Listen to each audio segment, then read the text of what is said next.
Vous devez prioriser vos mentions légales, c'est une obligation qui est importante. Donc, je vais rappeler simplement le contexte. Donc, le RGPD impose, dès lors que vous collectez des données à caractère personnel, d'informer les personnes de, on va dire, globalement ce que vous faites avec les données, quelles sont les données que vous collectez, qu'est-ce que vous en faites, pendant combien de temps vous les conservez, et voilà, de donner des éléments essentiels par rapport à ça.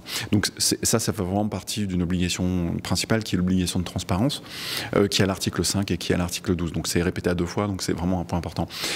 Et d'autant plus important qu'il y a beaucoup de sanctions de ce côté-là, notamment Google a été condamné à 100 millions d'euros sur ce fondement, Carrefour a été condamné à 3 millions d'euros exactement sur ce fondement, et on a plein de petites entreprises qui ont été condamnées à 20 000, 30 000 euros pour défaut de mention légale. Donc la transparence, c'est vraiment un point qui est important.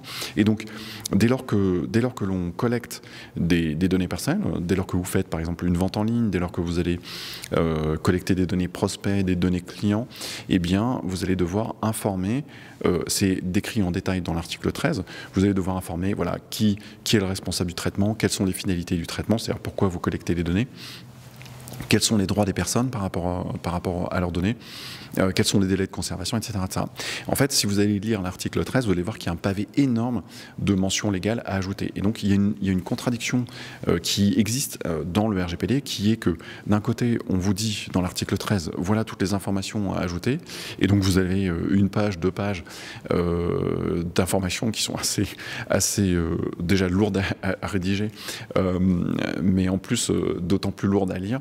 Et donc, d'un autre côté, si vous regardez dans l'article 12, vous allez voir qu'effectivement, le RGPD vous dit, mais vous devez indiquer aux personnes ces informations de manière concise, transparente, simple, claire et compréhensible. Et donc, structurellement, il y a une contradiction entre ces deux obligations.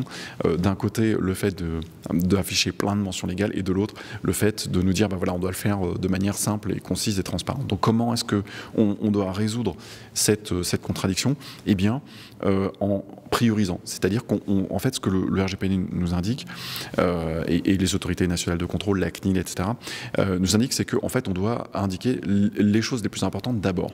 Donc, ça signifie quoi? Alors, qu'est-ce qu'on considère comme étant important là-dedans?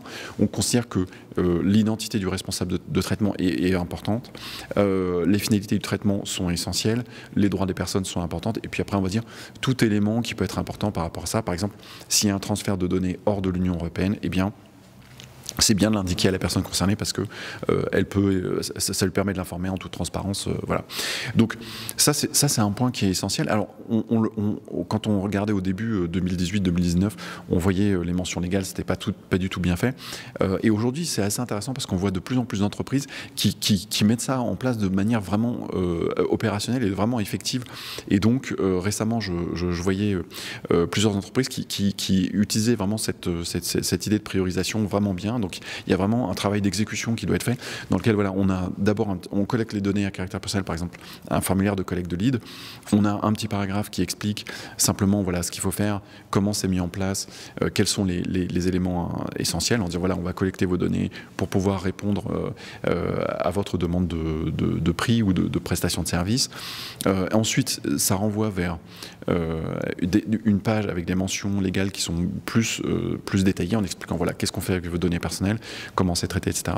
Et puis en dessous, un détail très très précis avec voilà, tout le détail là, pour le coup de l'article 13. Donc ça, voilà, ça c'est important vraiment à mettre en place sur les mentions légales parce que, alors il y a beaucoup de sanctions, donc voilà, les mentions légales ça fait partie des points sur lesquels il y a le plus de sanctions, c'est fait vraiment partie de la base et c'est souvent mal mis en place. Alors c'est dommage parce que ça coûte pas cher en fait à rédiger, donc si vous utilisez des outils comme Legiscope, ça va vous rédiger vos mentions légales quasiment automatiquement, donc vous n'aurez vraiment pas grand chose à faire, sinon qu'un copier-coller, et puis peut-être adapter voilà, sur votre formulaire de collecte, le fait d'indiquer quelles sont les données qui sont collectées, comment c'est mis en place, et ensuite renvoyer vers une page dans laquelle vous allez avoir le détail. Donc c'est pas ce qui prend énormément de temps, c'est pas ce qui a énormément de coûts, et pour le coup ça fait partie des points sur lesquels voilà, il y a beaucoup de sanctions, et donc ça fait vraiment partie des choses sur lesquelles, des points sur lesquels voilà, c'est bien de passer un peu de temps parce que ça paye vraiment en termes de conformité, et c'est toujours de la conformité légale, donc on essaie toujours de travailler sur les actions qui vont éliminer le plus de risques possible. Donc voilà, ça fait partie des points qui sont vraiment importants. Donc voilà, donc si tout ça c'est c'est pas clair pour vous, jetez un œil sur Legiscope. En fait, c'est une plateforme qui vous permet d'automatiser une grosse partie des obligations qui sont liées au RGPD, qui sont imposées par le RGPD.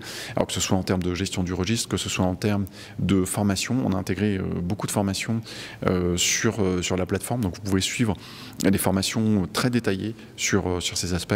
Et puis, on a des plans d'action qui vous permettent d'exécuter rapidement les tâches essentielles. Et ça vous permet d'avancer et puis de baisser vos risques de manière assez rapide.